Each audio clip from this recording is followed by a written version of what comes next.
Insurrection in Africa. It's a loaded title. It has transcontinental as well as international links. And in terms of transcontinental links, almost as if what you have is a pan-Africanism of insurrection, in some ways more cooperative than pan-Africanism by formal, legitimate means. But what do we mean by legitimate anyway? The old saying that one person's terrorist is another person's freedom fighter is probably never more true. This is not to validate or vindicate any of the insurrectionary movements today. It is to say that in their own minds they have just cause. It may be that the cause is not just, but in terms of the adherence and support that many of these movements gain, there are clearly many people who think the cause is just. This establishes a problematique which we cannot avoid, which we cannot easily answer, which governments and the international community should try harder to answer. But for now, we are looking at a continent with insurrections in many places. We'll be looking at a few examples of many and trying to not so much diagnose, but at least indicate some of the issues involved. Of course, what you have as probably the most visible insurrection is that of Boko Haram in the northern part of Nigeria. Now, Boko Haram is usually translated into English as all Western learning is forbidden. That's probably a rather narrow translation. It probably has a wider meaning in that everything that Western thought has brought to northern Nigeria has been harmful and therefore should be repudiated. This is a statement of people who, in the first instance, are living in poverty, underdevelopment, or at least in lesser development than in other parts of Nigeria. In other words, modernity has brought nothing to them, or very little, or much less than it has brought to other parts of the country. So what you have here is not only a resistance to modernity in terms of its skewed, lopsided provision, you also have not just a religious statement, which we'll come to, but you also have a harking back to the past. In other words, what Boko Haram also trades off is the image, at least, of glorious empire that was just in the past.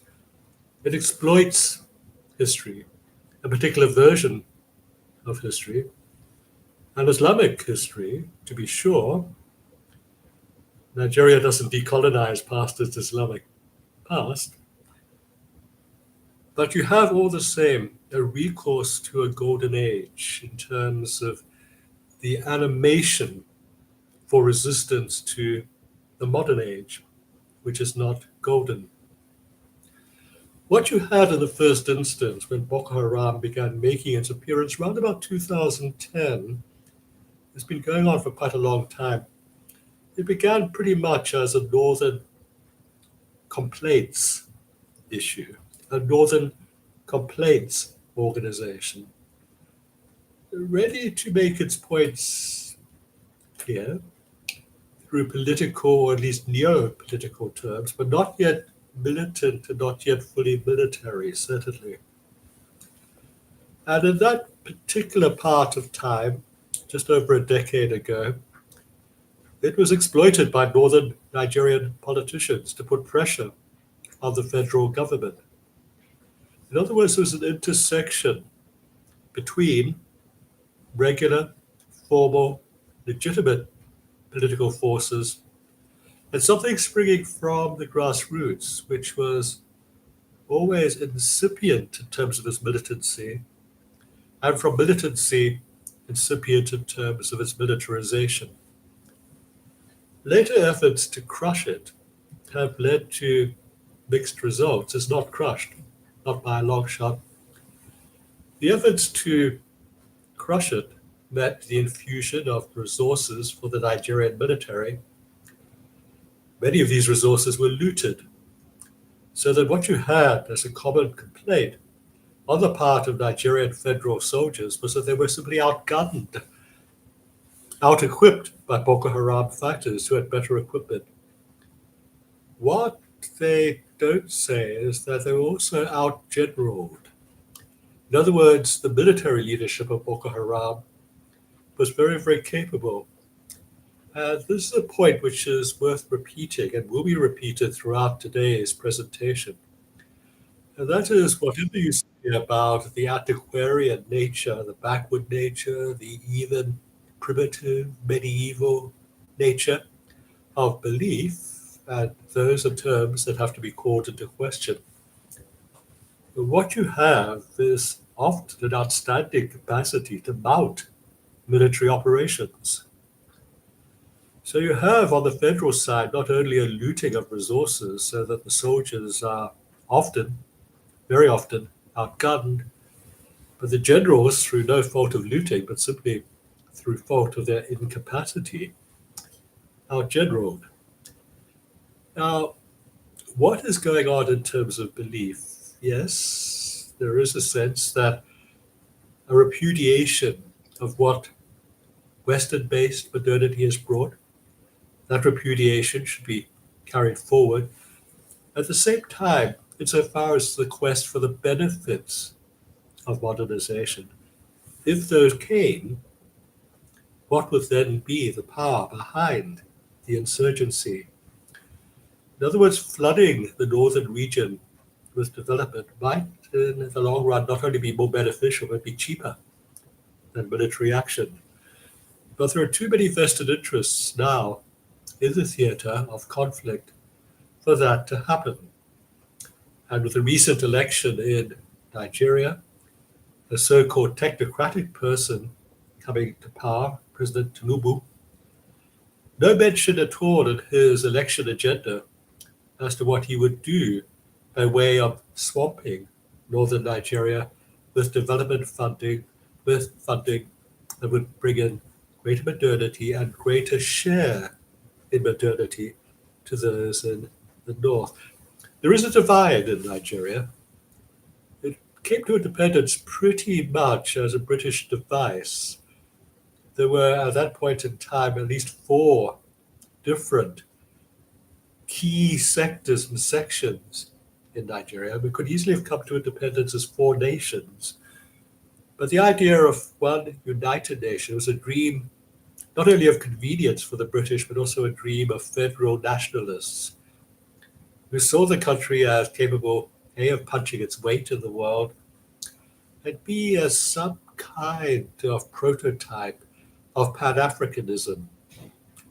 If you could get the 4 provinces, as it were, the 4 states, the 4 large agglomerations of peoples, to work together as a nation state, then perhaps the whole dream of African pan-nationalism could also be realized. Now, Nigeria soon slipped into misfortunes, the civil war, military governments, and now, of course, insurrection in the north.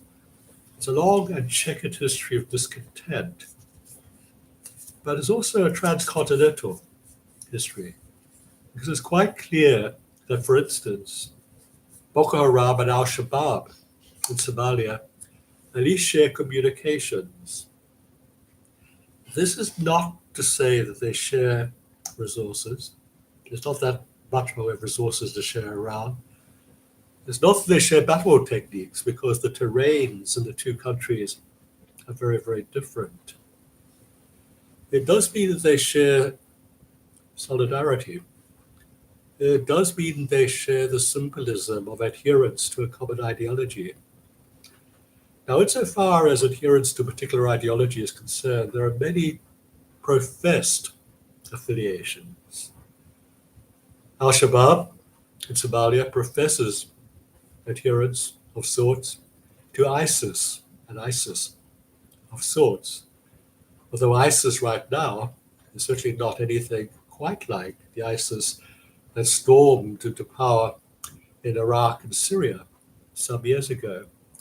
Even so, the whole idea of doctrinal, is it doctrinal, or is it, as it were, a solidity of solidarity, a symbolism of being part of a movement that transcends borders, being part of a movement which is global, pan-continental, and certainly with affiliations in many different parts of Africa. That's a curious, as it were, solidity of solidarity. It speaks to an impulse, as I said, towards Pan-Africanism, but not of the sort that the founding fathers of Africa had in mind.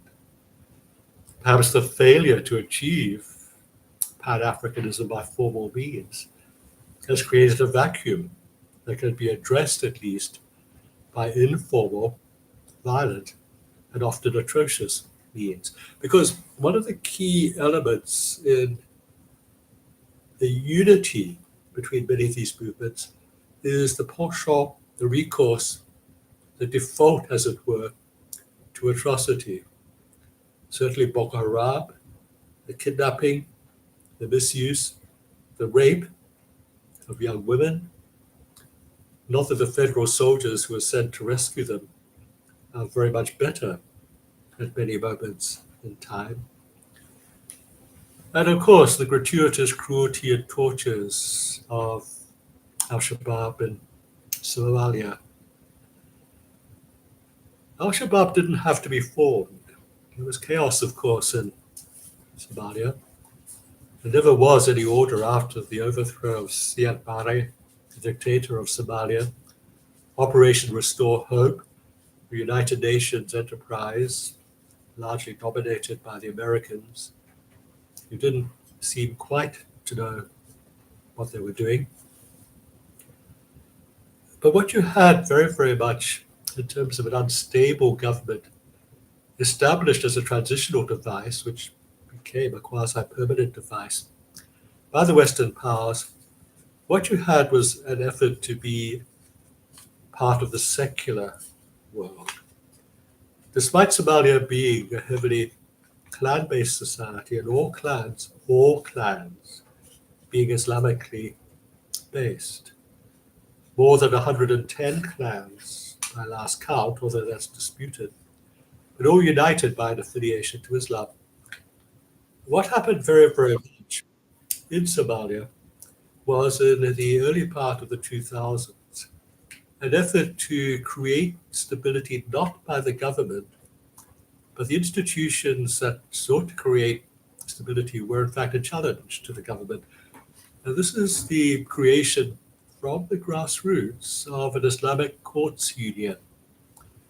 If government was to fail, then at least there could be some surety of law, some sense that law was predictable, that what you had was a body of law, of jurisprudence, that would be the same. In other words, it would remove arbitrariness from the lives of people in all parts of the country.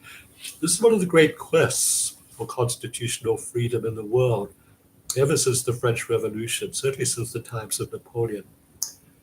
Take arbitrariness out of the equation.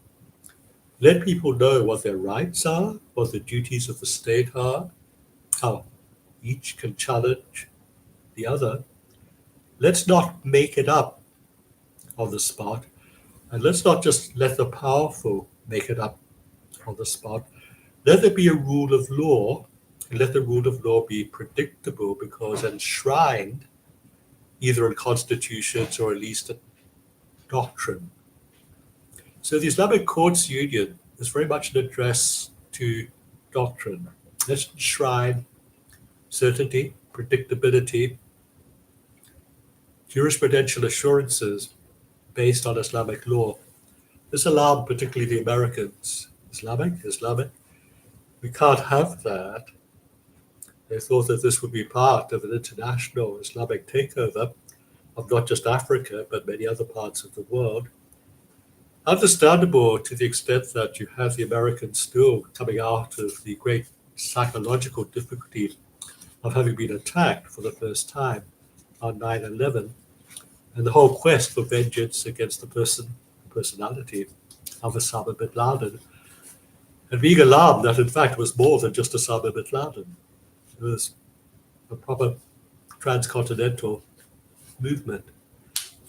So snuff it out in Somalia, at least. So what they did was to send in the Ethiopians. We invaded. It was a war from 2006 to 2009. Two problematic things.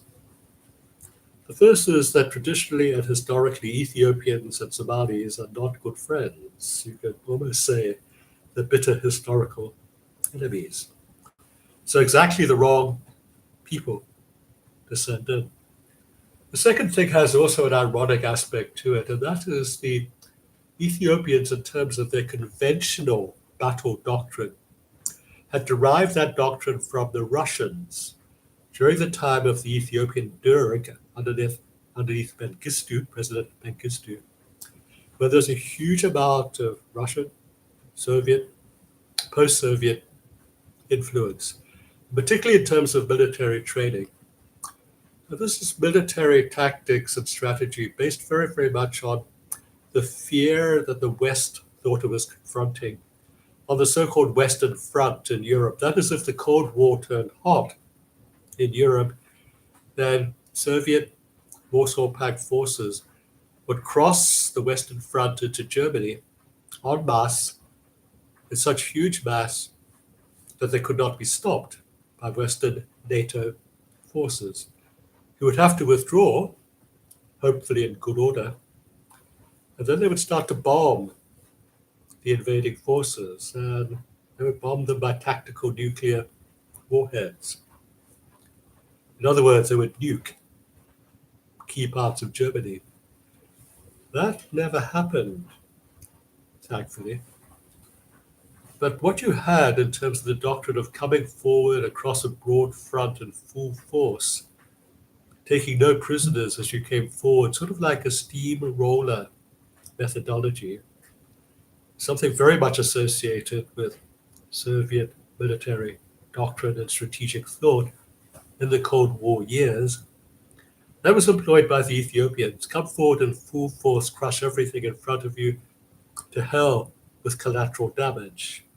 Collateral damage being a very polite word for civilian casualties.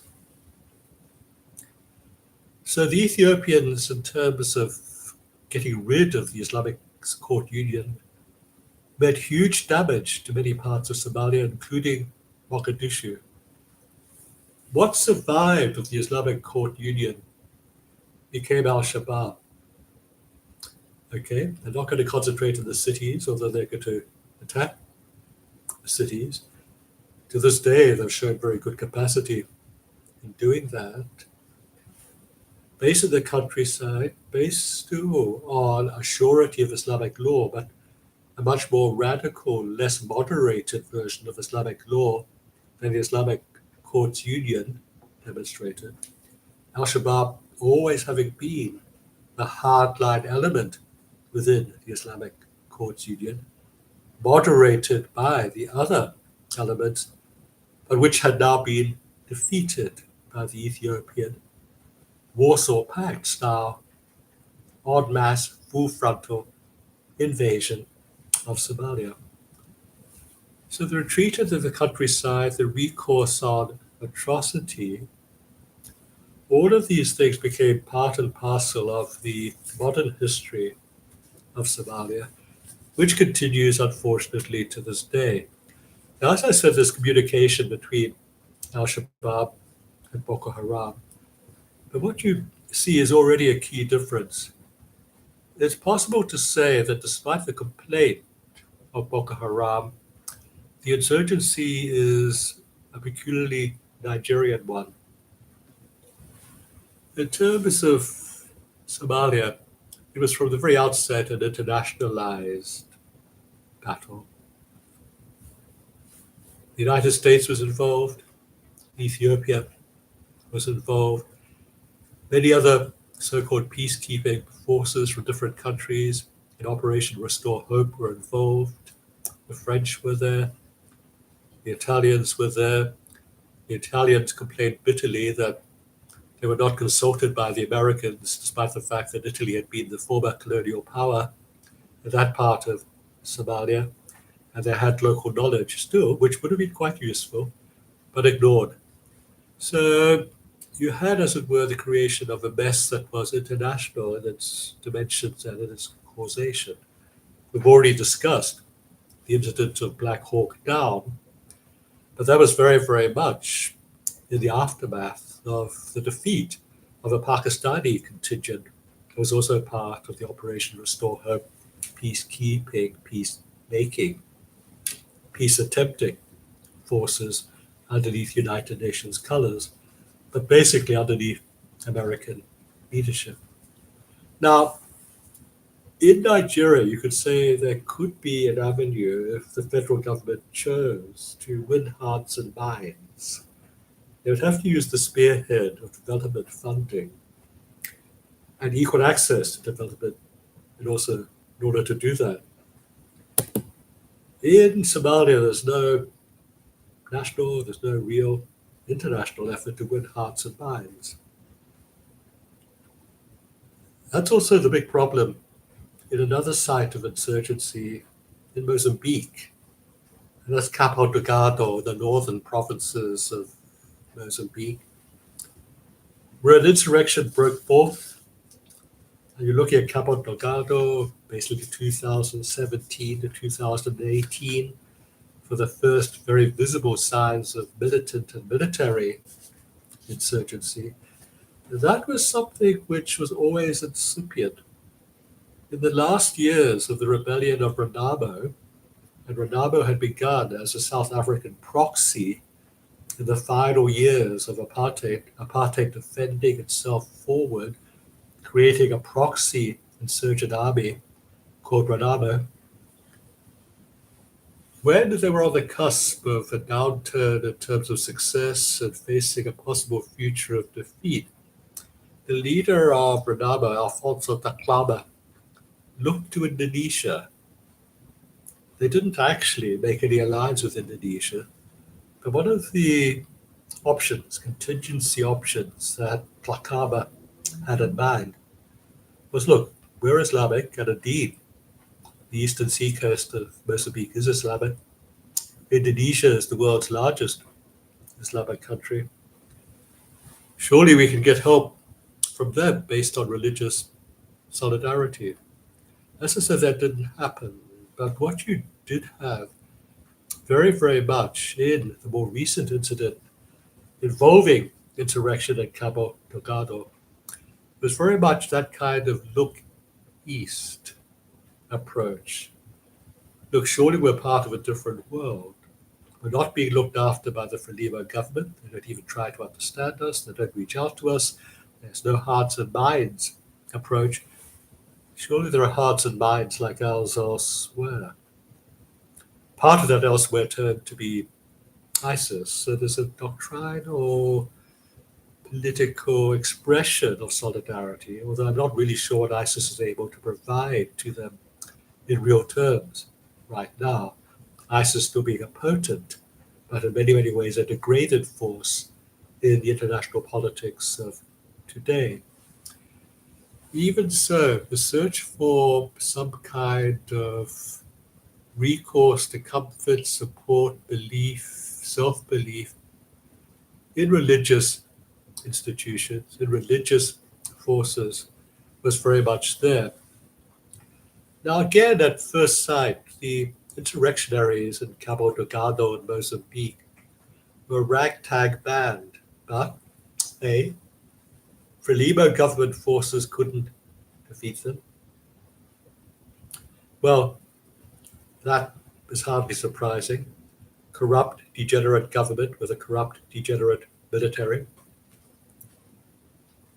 A Southern African military standby force, well, they hardly got there in any coherent sense of military capacity, but they weren't able to defeat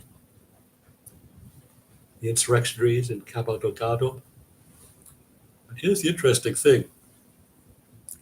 The Mozambican government brought in Wagner, the Russian mercenary army. They couldn't defeat the insurrectionaries either. Even though they were using helicopters, and firepower from helicopters is pretty much unanswerable. Military helicopter comes in at you, you're dead. No, they couldn't defeat the rebels, who, being able to resist airborne attack, must have believed in something. Might have given very much the green light to an attempt at hearts and minds. In the end, they were defeated in 2 weeks flat by the Rwandans. Battle-hardened, very battle-hardened, very disciplined. Every peacekeeping operation in Africa that's got Rwandans in it, soldiers from other peacekeeping forces just speak so highly of the Rwandans. Their presence in Darfur, for instance, is just sung by the other peacekeeping forces. The Rwandans defeated them. There's still no hearts and minds. But the Rwandans are also involved in, let us say, other insurrections in nearby parts of Africa. There's pretty much an agreed feeling that they sponsor the M23 rebels in Democratic Republic of Congo, although there are many, many elements involved in that conflict. That conflict's been going on since about 2012 with off-on elements involved in it. But in terms of Rwandan support, if not sponsorship, of the M23, what you have is still a national fear in Rwanda of the remobilization of Hutu military forces. Remobilizing in Democratic Republic of Congo, which is to a large extent a lawless country in the east and the southeast, is any rebel army's territory, warlord territory. Carve out a niche for yourself, and the government won't, because it can't touch you. It's got no real capacity even to reach that part of the Democratic Republic of Congo. Infrastructural development such as transport being so weak. So the M23 serves a purpose in terms of regional insecurities. At the same time, it's quite clearly a real threat to at least part of the sovereign integrity of Democratic Republic of Congo, but it's not able to be defeated because of its military capacity. So what you have here is not an insurrection that owes itself to Islamic belief systems. It's an insurrection as part of a regional, militarized conflict. Not really speaking very highly of regional cooperation, of course, and Rwanda denies to this day its involvement in the M23. But the picture of insurrection in Africa is just complicated by all kinds of agendas that cross-cut, which contradict, that sometimes are religious and sometimes are just national, sometimes just realpolitik, fighting forward, defending forward, advancing your interests, even if it means compromising the sovereign integrity of your neighbor. So if there's some kind of Pan-Africanism in some of the religious movements, communication at least, sometimes there's very little Pan-Africanism in the state against state, barely disguised conflicts of Africa. What you have as a particularly interesting case is Mali. Now, Mali is often portrayed as the poorest country in Africa. In some ways it is. This poorest country in Africa is also the country with possibly the richest history. I do mean the richest history, not in terms of monetary wealth, although the great Malian empires in the past kingship societies, kingship states, meaning even a feudally based, a complex, hierarchically solidified and formalized form of government. But what you had in Mali were great cities, Timbuktu being a case in point.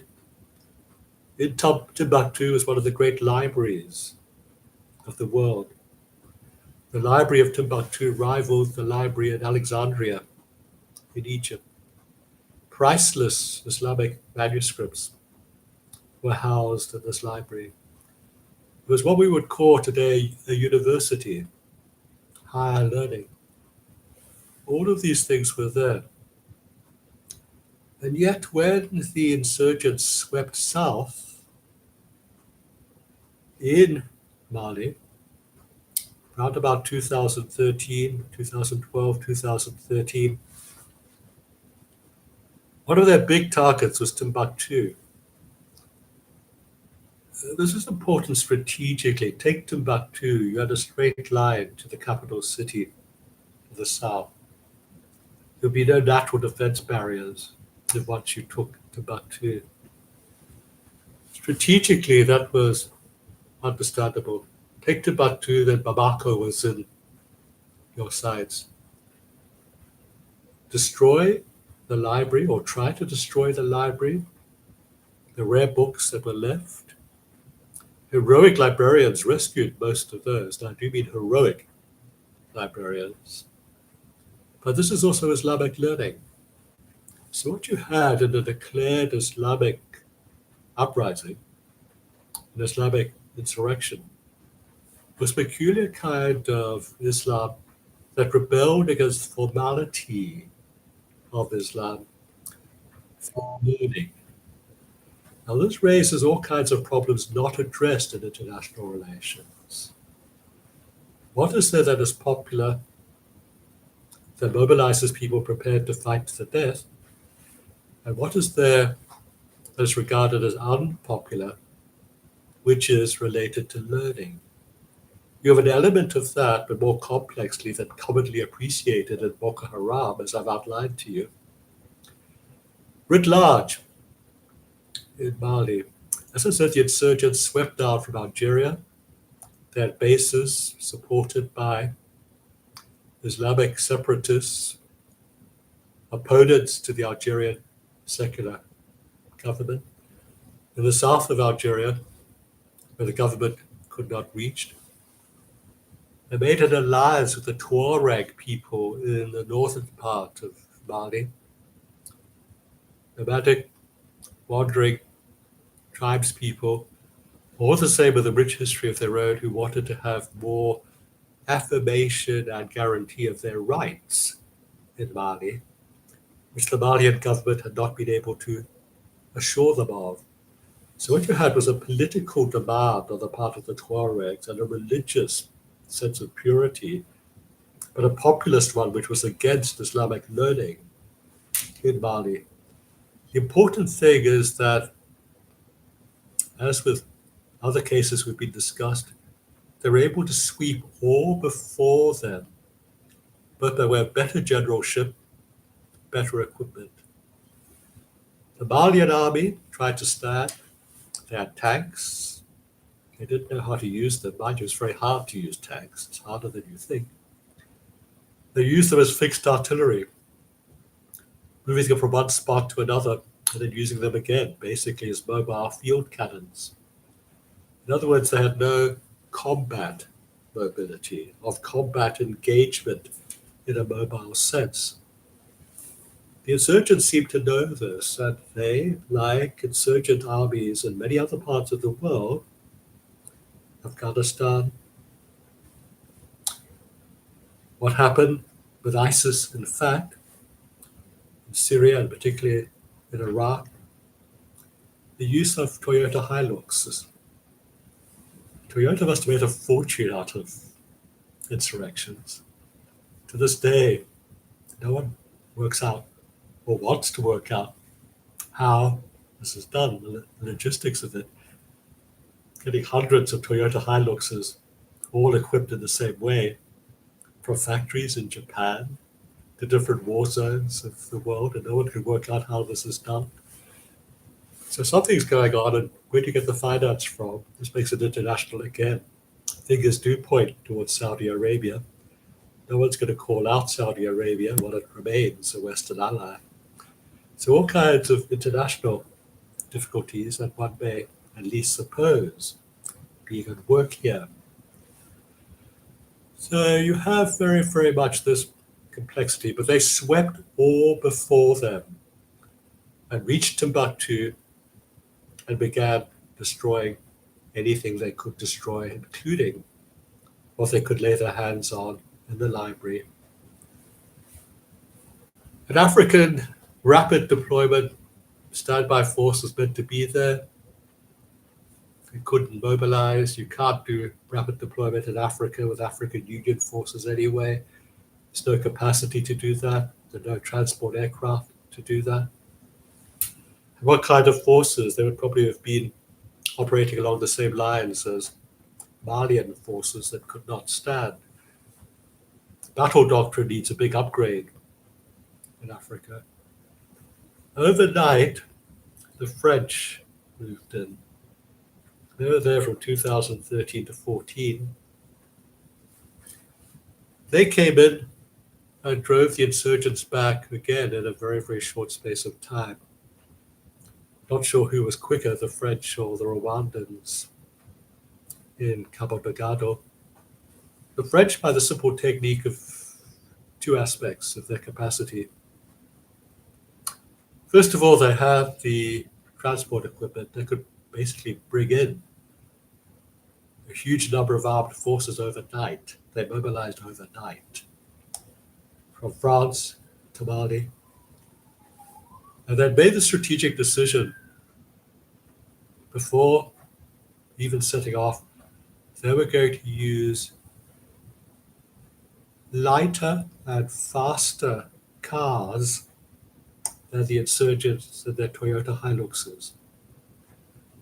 So the French brought in a huge fleet of armored cars with heavier weaponry, but which was still lighter and which was still faster than the Toyota Hiluxes that the insurgents were using. This is the future of battle, I regret, in Africa. All the generals are still wedded to their tanks. It's the sign of a modern army, isn't it? A tank. What is effective is speed. What's effective is speed plus concentration through speed of your military resources against an enemy that is stationary or which is deployed so widely that has weak targets. This is basically Napoleon's tactics as translated into the book on war by the Prussian general Clausewitz. Almost every single insurrectionary rebel general I've ever talked to, when I asked them, how do you do it? Just says, I read Clausewitz. Clearly, these primitive rebels had read Clausewitz. The only problem being that as Clausewitz was a Prussian general defeated by the French under Napoleon, the French knew how to do this. So they brought in lighter forces, met fire with faster fire. So you have an international element there, you have a transcontinental element there, Algeria's involved, you have a national element, Tuareg against the Southerners, you have a religious element, the affiliation to a form of Islam that all the same is problematic because it wishes to destroy the artifacts of educated, highly cultured Islam. Nothing is simple. Only Western analysts try to make it simple. It's not at all simple. So when I say something almost casual like winning hearts and minds, in fact, this is hard. All of these cross-cutting agendas, needs, driving forces for insurrection. Two elements here, you do have to try hearts and minds with developmental aspects as inducements to come to an agreement as what is best for heart, mind, body, community. But you also, if you're going to be forced to fight, you've got to be able to have modern fighting techniques, modern fighting equipment. How the insurrectionaries fight gives the lie to the antiquity in total terms of how they operate. Some of it, perhaps ironically, is more modern than anything a government can throw at them. Sometimes more international than what the government is able to throw at them until finally, in the end, it has a recourse to internationalism. Using the French, of course, is highly problematic. The French are being asked to leave all over the place right now. They are, to put it as diplomatically as possible, a little bit arrogant, a little bit neo-colonial. All of that is true. President Macron is making real diplomatic efforts now to reinstate at least some capacity of French presence in Africa. Whether he's successful or not remains to be seen. The vacuum is being filled in the absence of the French by Wagner. I've said enough about Wagner. I have the lowest possible opinion of Wagner as a fighting force that cares for civilian casualties. If the Ethiopians were bad, coming forward and crushing all before them using Russian battle tactics, well, Wagner's Russian anyway. That's what you're going to get. Crush everything before you. An innocent civilian in a war zone with Wagner on the cusp of the horizon is not going to be an innocent civilian in a happy place. So all kinds of problems there. But it seems that Islamic or Islamic-seeming insurrections are proliferating in Africa. Central African Republic, there the insurgents cut through a South African force like a knife through butter. Burkina Faso, which seems to have forgotten completely the legacy of Thomas Sankara. Many, as it were, difficulties being caused by Islamic insurrectionaries. And what was the heroic dreamt of future of just government in Africa. Not now, and not likely to be so again for some time into the future. What you have by way of some kind of concluding commonality, well, there isn't really a commonality. There's certainly no conclusion to all of this right now. There's likely to be a continuation of insurgency. Africa was born out of insurgency. That era is not yet ended. It's just being fought for very different reasons. Religious equality, religious primacy, a stake in the state for people of a particular religious community. All of those things, perhaps. But don't forget that the great peacemaker, the great Rainbow Bridge builder, Nelson Mandela, was trained in Ethiopia as what we would now call terrorist and insurrectionary. His successor, the gentlemanly three-piece suit wearing, very finely tailored suits too, I hasten to add, President Thabo Mbeki, trained as a saboteur, what we would call a terrorist, an insurrectionary in Russia. It's a continent still going through not just a stage of development, but basically the end game of the birth pangs of independence and the enunciation of themselves into states. Africa, we live in interesting and difficult times, but the times are not easy. Thank you.